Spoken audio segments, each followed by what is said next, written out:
Assalamualaikum warahmatullahi wabarakatuh.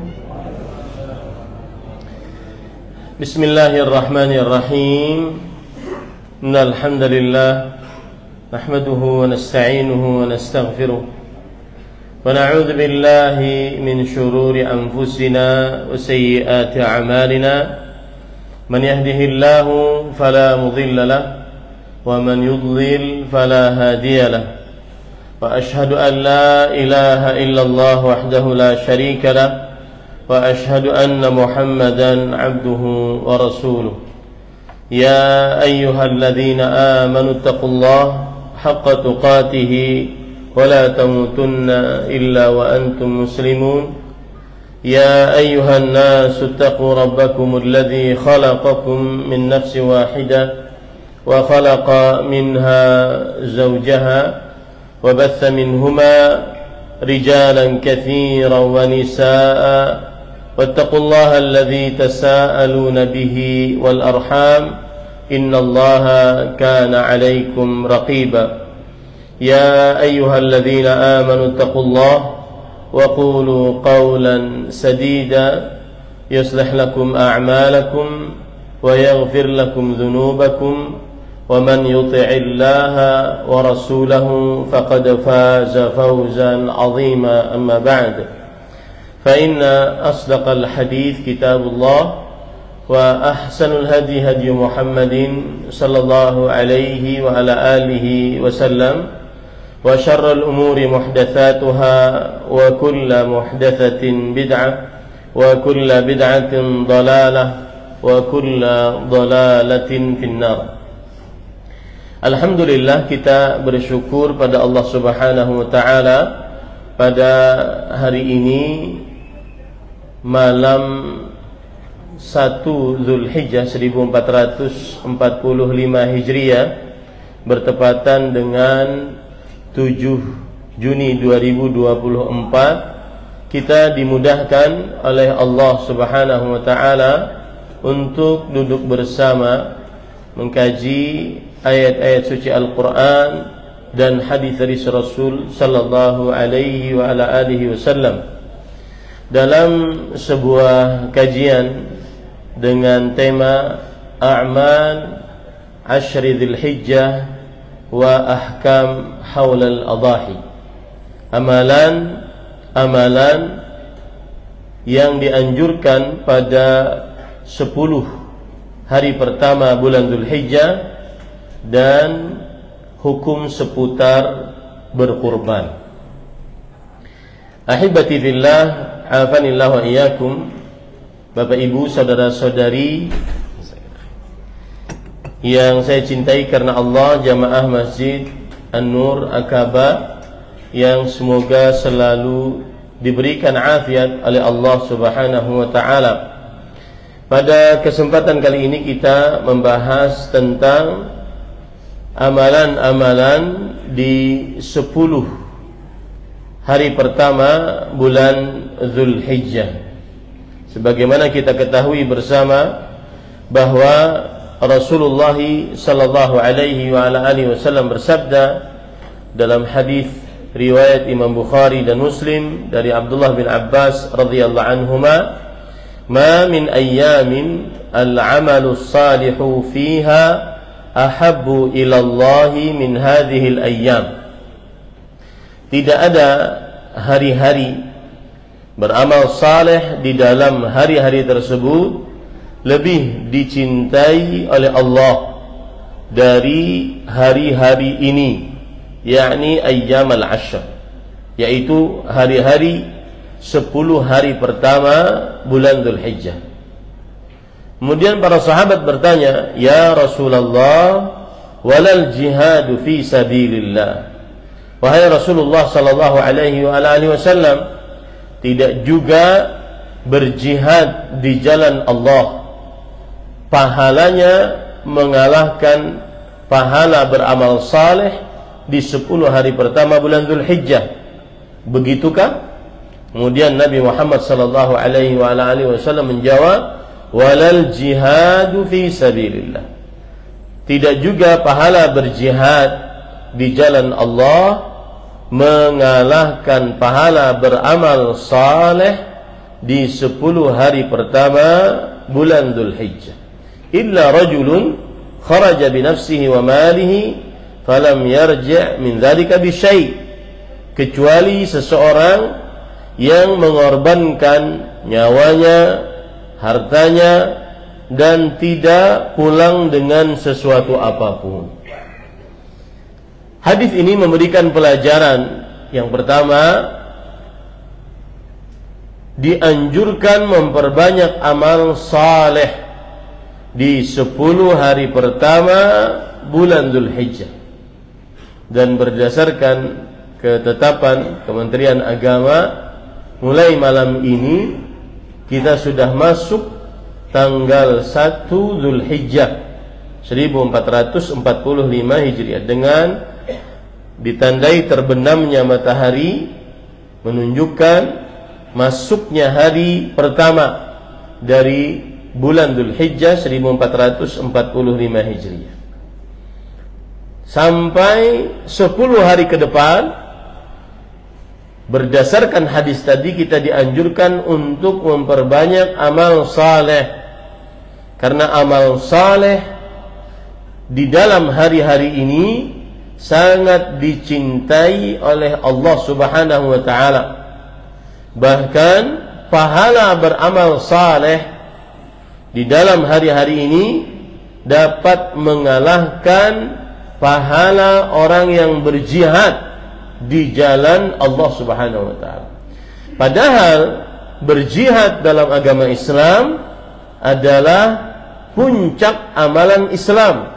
Sebagaimana hadis Rasul sallallahu alaihi wasallam, "Dzirwatu sanamil Islam al-jihadu fi sabilillah."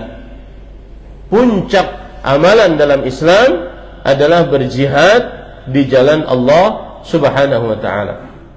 Sekali lagi, berdasarkan hadis ini kita ambil pelajaran bahwa di hari-hari ini, mulai malam ini sampai nanti tanggal 10 dari bulan suci Dzulhijjah, yaitu hari raya Idul Adha, kita sangat dianjurkan untuk beramal saleh.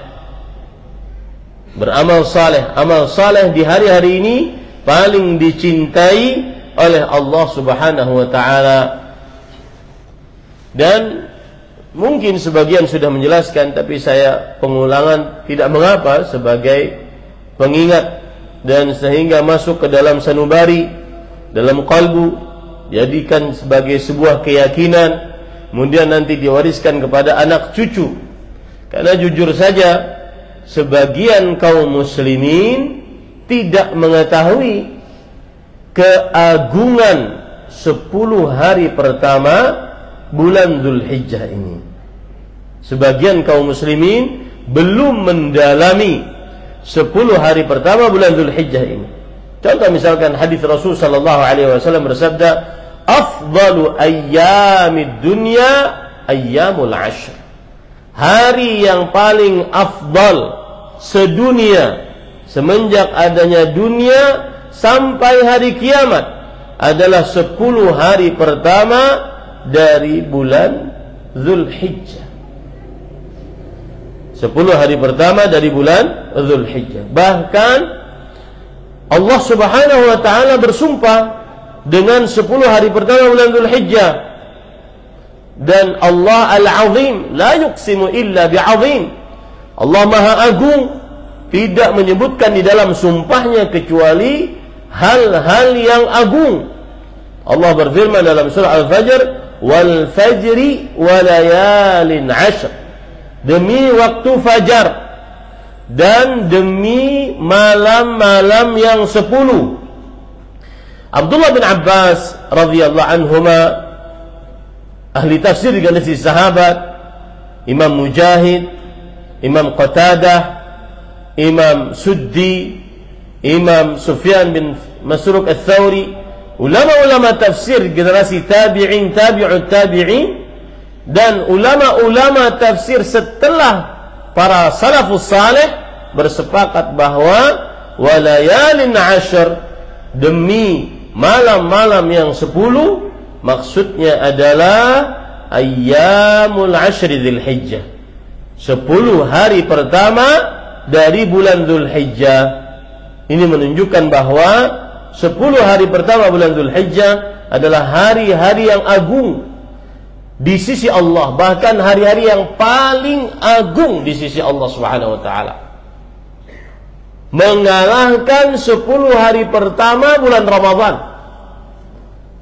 Ya, 10 hari pertama bulan Dzulhijjah mengalahkan 10 hari pertama bulan Ramadan. Rasul sallallahu alaihi wasallam bersabda dalam hadis riwayat Imam Ahmad dari Abdullah bin Umar radhiyallahu anhuma, "Ma min ayyamin a'zamu 'inda Allah wa la ahabba ilayhi al-'amalu as-salihu fihinna min hadhihi al-ayyamil 'ashr."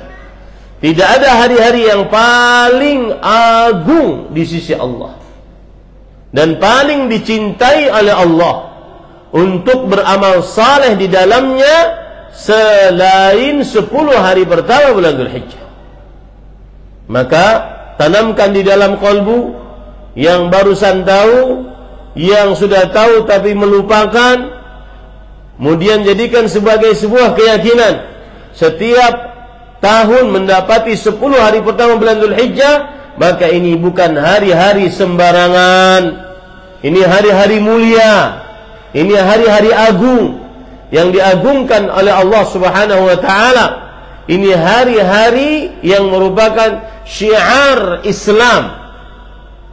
Syiar Islam. Dan siapa yang mengagungkan syiar-syiar Allah, maka itu adalah ketakwaan hati. Wa man yu'azzim sya'airallah fa innaha min taqwal qulub. Siapa yang mengagungkan syiar-syiar Allah Subhanahu wa taala, maka sesungguhnya itu adalah ketakwaan hati. Kemudian sampaikan nanti kepada anak cucu bahwa di dalam Islam selama hidupmu hendaknya agungkan 10 malam, 10 hari pertama bulan Dzulhijjah. Dan ulama salaf seperti misalkan Abu Aliyah rahimahullah atau Sa'id bin Jubair, beliau mengatakan adraktu unasan yukrimuna 13. Aku mendapati para sahabat Nabi radhiyallahu anhu, mereka memuliakan 10. 10 yang pertama al-ashr al-awakhir min Ramadan, 10 malam terakhir dari bulan Ramadan. 10 yang kedua al-ashr al-awwal min Dzulhijjah, 10 hari pertama dari bulan Dzulhijjah. 10 hari yang ketiga al-ashr al-awwal min asy-syahrillahil muharram, 10 hari pertama dari bulan Allah al-Muharram. Nah, peringatan karena di 10 hari pertama bulan Dzulhijjah kita dianjurkan untuk beramal saleh, dan beramal saleh di dalamnya pahalanya besar, paling dicintai oleh Allah, paling dimuliakan oleh Allah. Maka kebalikannya, pemahaman balik darinya, hati-hati bermaksiat di 10 hari pertama bulan Dzulhijjah. Maka sebagaimana dilipatkan pahalanya beramal saleh di 10 hari pertama bulan Dzulhijjah, seperti itu pula bermaksiat dilipatkan dosanya, siksanya jika bermaksiat di 10 hari pertama bulan Dzulhijjah. Dan 10 hari pertama bulan Dzulhijjah termasuk daripada hari-hari di bulan suci yang kita tidak boleh berbuat zalim di dalamnya. Allah Subhanahu wa taala berfirman dalam surah At-Taubah ayat 36, "Inna 'iddatash shuhuri 'inda Allahi 12 syahran yauma fi kitabillah yauma khalaqas samawati wal ard minha 4 hurum." Sesungguhnya jumlah bilangan di sisi Allah ada 12 bulan yang tertulis di dalam kitab Allahul Mahfuz. Pada hari Allah Subhanahu wa taala menciptakan langit dan bumi, dari 12 bulan terdapat 4 bulan suci. 4 bulan suci ini dijelaskan oleh Rasul sallallahu alaihi wasallam dalam hadis riwayat Bukhari. Thalathatun mutawaliyat, 3 bulan berurutan. Dzulqa'dah, Dzulhijjah, dan Al-Muharram. Kemudian bulan yang keempat, wa Rajab, baina Jumada wa Sya'ban, dan bulan Rajab di antara bulan Jumada dan bulan Sya'ban. Dan di sini saya ingin menyinggung sedikit, aneh kalau seandainya seorang muslim tidak hafal bulan-bulan qamariyah yang ditentukan di dalamnya perkara-perkara hijriyah. Karena kita beribadah dengan bulan-bulan qamariyah tersebut pada tahun-tahun hijriyah. Aneh kalau seandainya seorang muslim tidak menghafalnya dan tidak mau menghafalnya. Baik, sekarang apa amalan yang sangat dianjurkan di 10 hari pertama bulan Dzulhijjah? Yang pertama adalah berpuasa. Dan boleh berpuasa dari mulai tanggal 1 sampai tanggal 9 Dzulhijjah bagi siapa yang tidak menunaikan ibadah haji. Adapun yang menunaikan ibadah haji boleh berpuasa dan sangat dianjurkan untuk berpuasa ketika tanggal 1 sampai tanggal 8, karena tanggal 9 mereka berwukuf di Arafah. Ini para ikhwan yang dirahmati oleh Allah Subhanahu wa ta'ala. Dan dalil yang menunjukkan akan hal ini adalah Rasulullah sallallahu alaihi wasallam disebutkan oleh para sahabatnya, kana Nabi sallallahu alaihi wasallam yasumu 9 min Dzulhijjah. Adalah Rasulullah sallallahu alaihi wasallam berpuasa kebiasaannya 9 hari pertama dari bulan Dzulhijjah. 9 hari pertama dari bulan Dzulhijjah. Ini dalil yang menunjukkan boleh berpuasa dari tanggal 1 sampai tanggal 9. Kemudian yang kedua, dalil yang lain yang saya sebutkan tadi, hadis riwayat Bukhari dari Abdullah bin Abbas radhiyallahu anhuma. Nabi Muhammad sallallahu alaihi wasallam bersabda, "Ma min ayyamin al-'amalu salihu fihinna ahabbu ila Allah min hadhil ayyamil 'ashr." Tidak ada hari-hari beramal saleh di dalamnya lebih dicintai oleh Allah daripada 10 hari pertama bulan Dzulhijjah. Dan puasa termasuk amal saleh. Puasa termasuk dari amal saleh. Ini para ikhwan yang dirahmati oleh Allah Subhanahu wa ta'ala.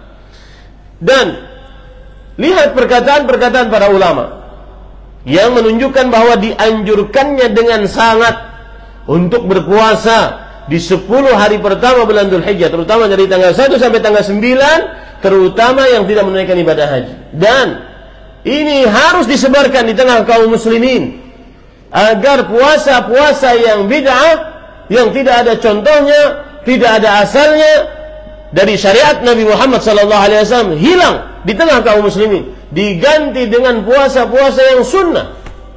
Lihat perkataan Ibnu Hazm rahimahullahu ta'ala dalam kitabnya Al-Muhalla. Wa nastahibbu siyama ayyamil 'ashr min Dzulhijjah qabla an-nahr. Kami anjurkan untuk berpuasa pada 10 hari pertama dari bulan Dzulhijjah sebelum hari raya Idul Adha. Qala Abu Muhammad yang dimaksud adalah Imam Bukhari, wa huwa 10 Dzulhijjah, dan yang dimaksud dengan 10 hari pertama tersebut adalah 10 hari pertama bulan Dzulhijjah. Was-shaumu 'amalu bir, fa shaumu Arafah yadkhulu fihi aidan. Puasa adalah termasuk amal saleh, maka tidak mengapa, bahkan sangat dianjurkan untuk berpuasa di 10 hari pertama bulan Dzulhijjah. Berkata Al-Hafidz Ibn Rajab Al-Hambali, wa qad dalla haditsu Ibn Abbas radhiyallahu anhuma ala mudha'afati jami'il a'mali salihah fil 'ashri min ghairi istithna'i syai'in minha. Hadis Abdullah bin Abbas yang saya sebutkan tadi, tidak ada hari-hari yang paling dicintai oleh Allah untuk beramal saleh di dalamnya kecuali 10 hari pertama bulan Dzulhijjah, hadis itu menunjukkan dilipatkannya pahala atas seluruh amal saleh di 10 hari pertama bulan Dzulhijjah tanpa ada pengecualian sedikit pun. Dan puasa termasuk amal saleh. Puasa termasuk amal saleh. Al-Hafidz Ibnu Hajar Al-Asqalani rahimahullah yang bermadzhab Syafi'i, beliau mengatakan wastudilla bihi, yakni hadits Ibnu Abbas ala fadli siyam 10 Dzulhijjah lindiraji shaum fil amal, yang artinya, dan diambilkan dalil dari hadis Abdullah bin Abbas radhiyallahu anhuma atas keutamaan berpuasa di 10 hari pertama bulan Dzulhijjah, karena puasa termasuk dari amal saleh. Ya, Imam An-Nawawi rahimahullah, Yahya bin Syaraf An-Nawawi yang bermadzhab Syafi'i, ulama Islam abad ke-7 Hijriah, ulama peneliti dari mazhab Syafi'i. Beliau berkata di dalam kitab beliau Al-Minhaj Syarah Nawawi ala Sahih Muslim, beliau mengatakan bahwa Aisyah, jadi begini, ada memang riwayat dari Aisyah radhiyallahu anha yang mengatakan bahwa anna Nabi sallallahu alaihi wasallam lam yasumil 'ashr. Nabi Muhammad SAW tidak pernah puasa di 10 hari pertama bulan Dzulhijjah. Ini dijawab oleh Imam Nawawi rahimahullah. Qauluha lam yasumil 'ashr annahu lam yasumhu li'aridin aw maradin aw safarin aw ghairihima. Nabi Muhammad sallallahu alaihi wasallam tidak berpuasa 10 hari pertama bulan Dzulhijjah karena mungkin sedang sakit, ada halangan, ada safar, atau annaha lam tarahu sa'iman min fihi, atau Aisyah radhiyallahu anha meskipun istri Nabi Muhammad sallallahu alaihi wasallam belum mengetahui kalau Rasul sallallahu alaihi wasallam sering berpuasa di 10 hari pertama bulan Dzulhijjah. Maka para ikhwan yang dirahmati oleh Allah, amalan pertama, perbanyak puasa. Dan ini amalan orang Banjar dari dahulu. Kalau sudah 10 hari pertama bulan Dzulhijjah, ulun ingat mamalan dulu. 10 hari pertama bulan Dzulhijjah pasti sering ribut. Apabila masuk 10 hari pertama bulan Dzulhijjah, apabila tanggal 1 Dzulhijjah. Karena orang-orang terdahulu dari orang Banjar mewariskan amalan ini, memperbanyak puasa di 10 hari pertama bulan Dzulhijjah sampai tanggal 9 Dzulhijjah. Terutama para ikhwan yang dirahmati oleh Allah Subhanahu wa taala, yaitu berpuasa pada hari Arafah. Rasul sallallahu alaihi wa alihi wasallam bersabda, "Siyamu yaumi Arafah ahtasibu 'ala Allah an yukaffira as-sanata allati qablah wa as-sanata allati ba'dah." Berpuasa pada hari Arafah, aku berharap kepada Allah mengampunkan dosa 1 tahun yang telah lalu dan 1 tahun yang akan datang. Jujur para ikhwah, saya berharap puasa hari Arafah ini lebih masyhur di tengah kaum muslimin daripada puasa nisfu Sya'ban. Puasa nisfu Sya'ban hadisnya tidak ada asal riwayatnya, hadisnya palsu. Sebarkan. Yang bisa menulis status, bisa membuat desain grafis, sebarkan tentang puasa hari Arafah. Harus lebih masyhur di tengah kaum muslimin. Hadisnya sahih, fadilahnya lebih besar. Jadi ulun kisahnya, ada suatu pagi di hari nisfu Sya'ban, hendak nungkar bubur ayam, tutup sidin. Isuk ulun takuni lagi, kenapa pian semalam tutup? Pian puasa kah? Kada menghormati orang banarai. Kada puasa. Dalilnya palsu. Wallahi, demi Allah, dalilnya palsu. Dan itu salah satu perangkap syaitan. Tanyakan saja kepada orang yang mengamalkan perbuatan bid'ah, bahwasanya pernahkah itu dikerjakan oleh Rasul sallallahu alaihi wasallam. Seharusnya puasa 9 Zulhijjah hari Arafah harus lebih masyhur di tengah kaum muslimin. Ini lebih afdal. Hadisnya riwayat Muslim, sahih, tidak ada keraguan di dalamnya.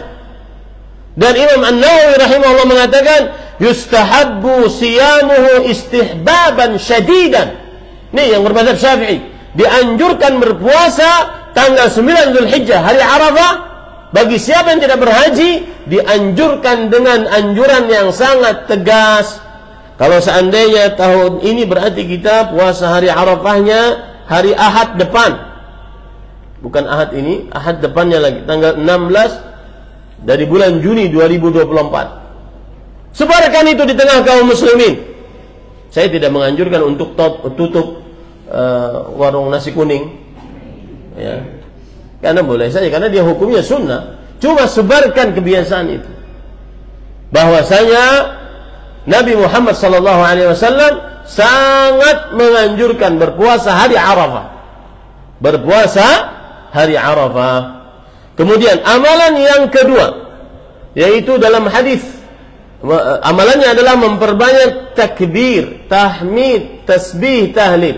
Allahu Akbar, Allahu Akbar, la ilaha illallah, wallahu akbar, Allahu Akbar, walillahil hamd. Ini amalan dianjurkan dari mulai tanggal 1 Zulhijjah sampai nanti tanggal 13 Zulhijjah. Dan ini amalan memperbanyak takbir, tahmid, tahlil, tasbih di 10 hari pertama bulan Zulhijjah sudah mulai sirna, punah di tengah kaum muslimin, bahkan asing.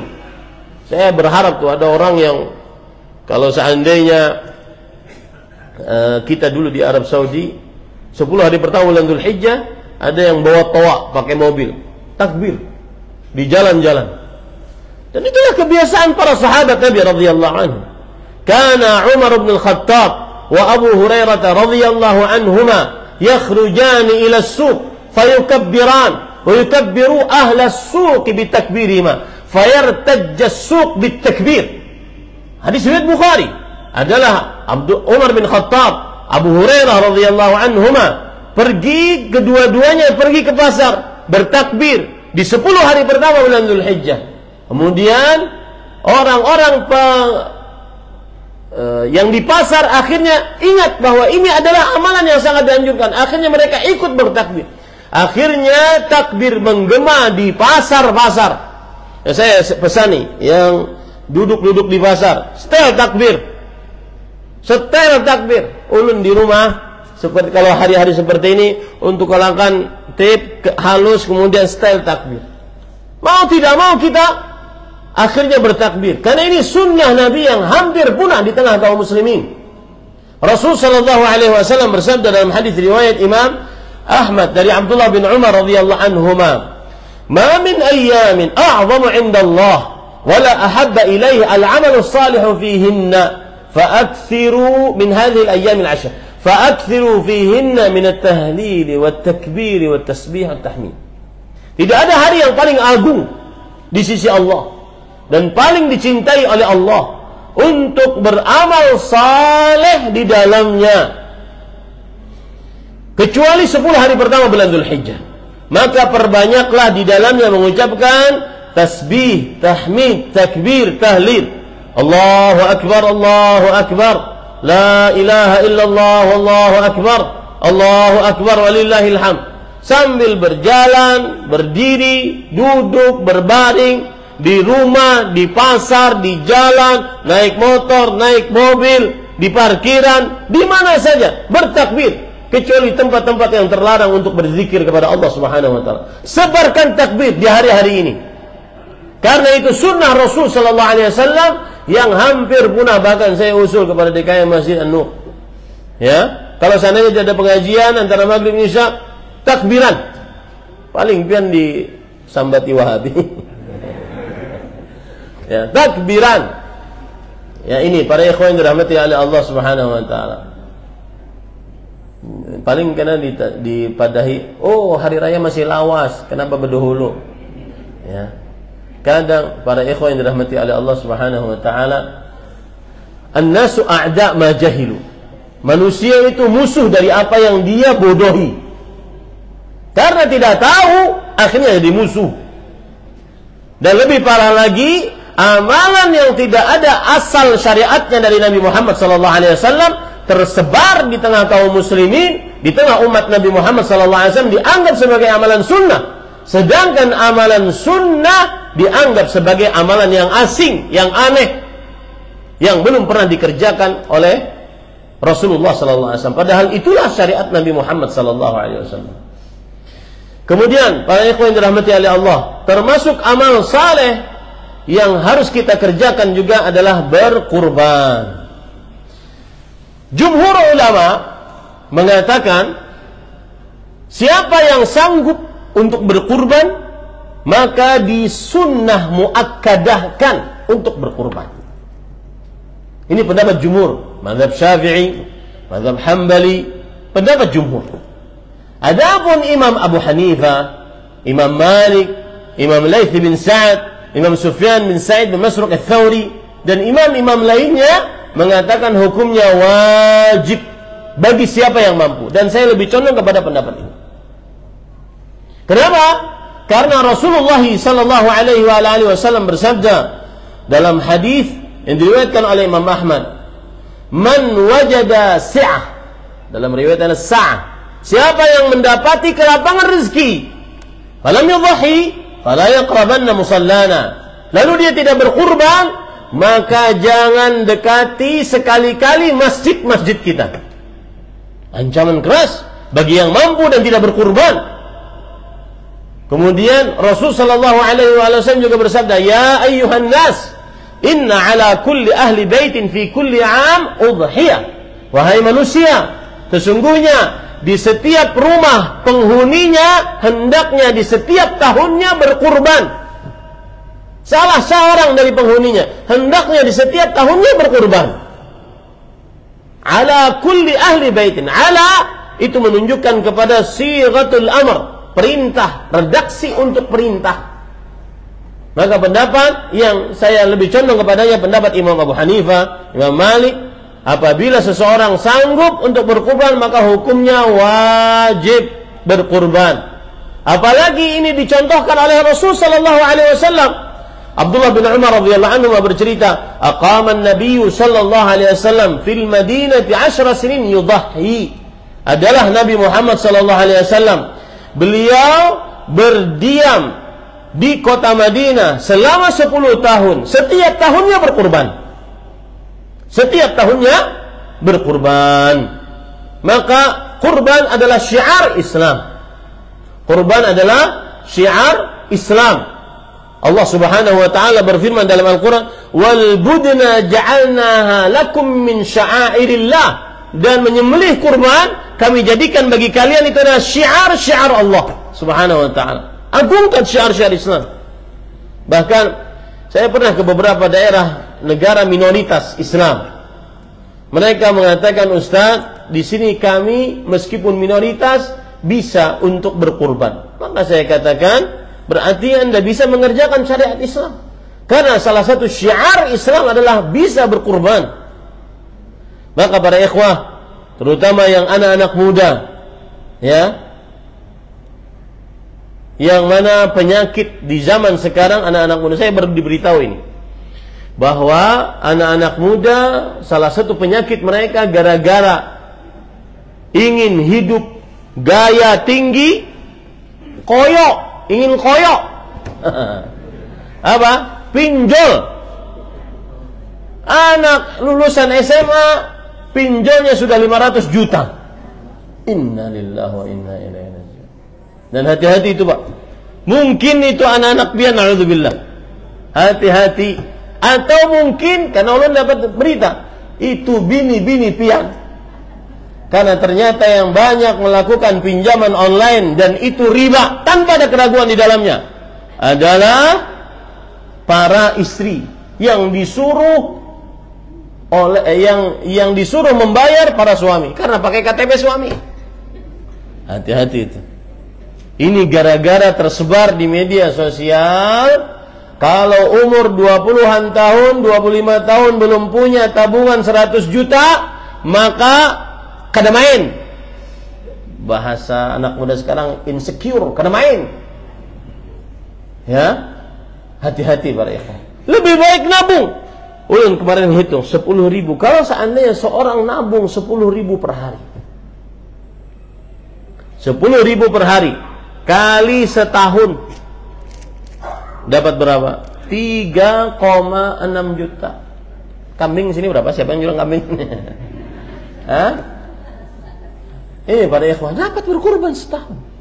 Setahun sekali berkurban. Berkurbanlah. Karena itu adalah mengikuti ajaran Nabi Ibrahim alaihissalam. Anittabi' millata Ibrahim hanifa. Ikutilah ajaran Nabi Ibrahim yang lurus. Berkurbanlah. Karena itu adalah kebiasaan Nabi Muhammad sallallahu alaihi wasallam. Lihat Nabi Muhammad sallallahu alaihi wasallam. Kala Nabi sallallahu alaihi wasallam, dhaha Nabi sallallahu alaihi wasallam bikabshain amlahain azimain saminain aqranain. Adalah Nabi Muhammad SAW berkurban dengan 2 domba jantan besar, gemuk, bertanduk, amlahain yang warnanya indah.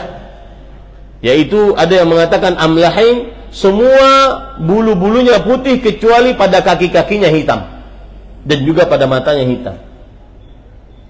Nah, di sini juga pelajaran bagi para ikhwah. Kalau berkurban, jangan aasaan. Berkurbanlah yang besar. Berkurbanlah yang banyak dagingnya. Jangan mencari yang paling murah. Akhirnya nanti datang di hari raya Idul Adha, sapi-sapi jenis kambing. Saking murahnya, subhanallah. Ya, kita untuk akhirat kadang-kadang bakhil. Untuk diri kita sendiri kadang-kadang bakhil. Saya sering mengatakan para ikhwah, coba antum bayangkan Nabi Muhammad sallallahu alaihi wasallam saja meninggal kapan? 12 Rabiul Awal tahun ke-11 Hijriah. Kita sekarang tanggal 1 Dzulhijjah 1445. Berarti sekitar 1434 tahun yang lalu Nabi Muhammad sallallahu alaihi wasallam wafat. Pertanyaannya, apa pertanyaannya? Pernyataannya berarti kehidupan seseorang di alam kubur lebih lama dan pasti lebih lama daripada kehidupan seseorang di dunia. Di dunia kadang-kadang mencari dunia seakan-akan dia hidup selamanya. Seakan-akan hidup selamanya. Mencari dunia kadang-kadang seperti dia tidak kenal akhirat. Ketahuilah baik-baik, dunia yang kita miliki sekarang hanya sementara kita nikmati. Yang paling lama nanti yang kita hadapi kehidupan setelah kematian di alam barzakh. Lihat berapa banyak orang yang meninggal dari mulai zaman Nabi SAW 1434 tahun yang lalu. Apa bekalnya? Bekalnya amal saleh, bekalnya kurban, bekalnya zikir, takbir, tahmid, tahlil. Ya, ini para ikhwan yang dirahmati oleh Allah Subhanahu wa taala. Sebentar saja hidup di dunia. Coba. Dan subhanallah, para ulama mengatakan di antara Imam Ibnul Jauzi, wa aktsaru man yamut minasyubban. Yang paling banyak meninggal adalah dari anak-anak muda. Ingin buktinya? Coba angkat tangan yang umur 70-an di sini. Kai-kai ulun, angkat tangan. Jangan supan biar. Pasti sedikit. Ya. Dan yang paling wa aqallu man ya'ish mina syuyukh. Dan yang paling sedikit yang hidup adalah dari orang-orang tua. Sedikit sekali. Berarti jangan-jangan giliran kita isuk. Jangan isuk. Mungkin keluar dari sini. Maka apa yang kita bawa para ikhwan yang dirahmati oleh Allah Subhanahu wa taala? Apa yang kita bawa? Jangan bakhil terhadap diri sendiri. Wa man yabkhal fa inna ma yabkhalu an nafsihi. Siapa yang bakhil, maka sesungguhnya dia bakhil terhadap dirinya sendiri. Ini tentang berkurban. Itu amalan yang ketiga. Amalan yang keempat, berhaji. Berhaji. Berhajilah jika mampu. Jangan berhitungan. Kenapa? Karena sebagaimana nikah mendatangkan rezeki, maka begitu juga haji dan umrah mendatangkan rezeki. Rasul sallallahu alaihi wasallam bersabda, "Tabi'u bainal hajj wal umrah fa innahuma yanfiyanil faqra wadh dhunub kama yanfil kiru khabathal hadid." Ulang-ulangilah haji dan umrah, sesungguhnya keduanya menghapuskan dosa dan kemiskinan sebagaimana ubupan api menghapuskan karat pada besi. Para ikhwan yang dirahmati oleh Allah, ini susah untuk kita terima dengan akal atau hitungan matematik manusia, tapi mudah diterima dengan iman. Terimalah dengan iman. Berhaji mendatangkan rezeki. Semakin banyak mengulang haji dan umrah, mendatangkan rezeki. Kemudian para ikhwan yang dirahmati oleh Allah Subhanahu wa taala, yang terakhir memperbanyak amal saleh secara umum, baik dengan berdoa, berzikir, terutama berdoa di 10 hari pertama bulan Dzulhijjah, terutama di hari Arafah, terutama lagi bertepatan dengan orang-orang yang sedang berwukuf di Arafah. Karena Rasul sallallahu alaihi wasallam bersabda, "Khairud du'a du'a'u yaumi Arafah." Sebaik-baik doa, doa di hari Arafah. Dan saya lebih condong kepada pendapat ulama yang mengatakan bahwa doa ini sifatnya umum, bukan hanya yang sedang berwukuf di Arafah. Akan tetapi seluruh kaum muslimin dimanapun berada, dia berhak untuk berdoa. Wa khairu ma qultu ana wan nabiyyuna min qabli la ilaha illallah wahdahu la syarikalah lahul mulku wa lahul hamdu wa huwa ala kulli syai'in qadir. Dan sebaik-baik apa yang aku ucapkan dan nabi-nabi sebelumku mengucapkannya adalah la ilaha illallah wahdahu la syarikalah lahul mulku wa lahul hamdu wa huwa ala kulli syai'in qadir. Sudah ada? Belum. Baik, para ikhwan yang dirahmati oleh Allah Subhanahu wa taala, itu yang bisa disampaikan pada kesempatan kali ini. Apa yang baik dari Allah Subhanahu wa taala dan apa yang buruk itu dari saya pribadi. Jika ada yang ingin bertanya, dipersilahkan. Silakan.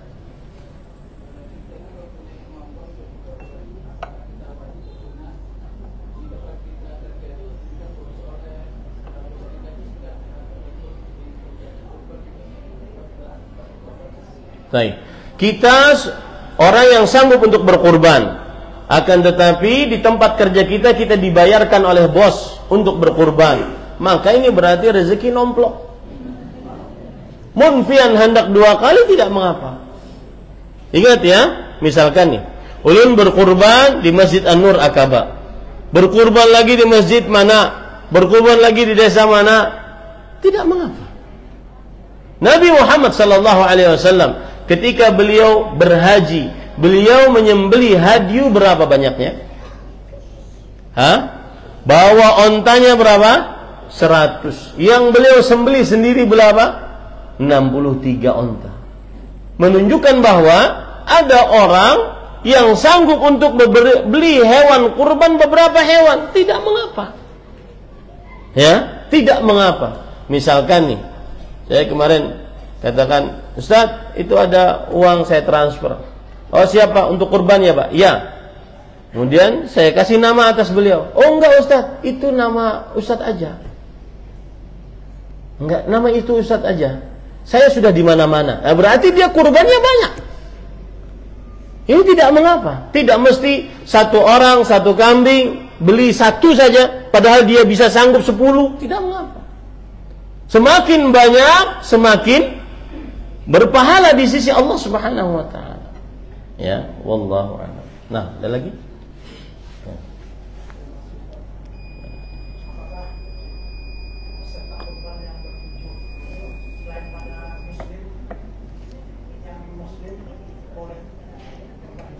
Apakah non-Islam atau orang kafir boleh berkurban? Jawabannya tidak boleh. Karena syarat berkurban adalah Islam. Syarat berkurban adalah apa? Islam. Maksud kita itu satu sapi itu ada 7. Nah, yang bagaimana yang lainnya itu karena diikuti oleh beberapa orang non muslim. Jadi peserta yang lain itu bagaimana?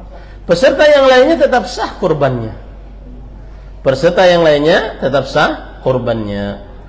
Adapun yang Islam, maka yang non-Islam atau orang kafir tidak sah kurbannya. Kenapa? Karena dia kehilangan syarat keislamannya. Allah Subhanahu wa taala berfirman di dalam Al-Qur'an, "Man 'amila salihan min dzakarin aw untha wa huwa mu'min." Siapa yang beramal saleh dari laki-laki dan perempuan dalam keadaan dia beriman. Iman di sini adalah Islam, bertauhid. Syarat mutlak untuk diterima amal saleh adalah berislam. Wallahu a'lam. Adapun yang misalkan satu sapi di situ ada 7 orang, 3 Islam, 4 kafir, maka yang Islam tetap sah.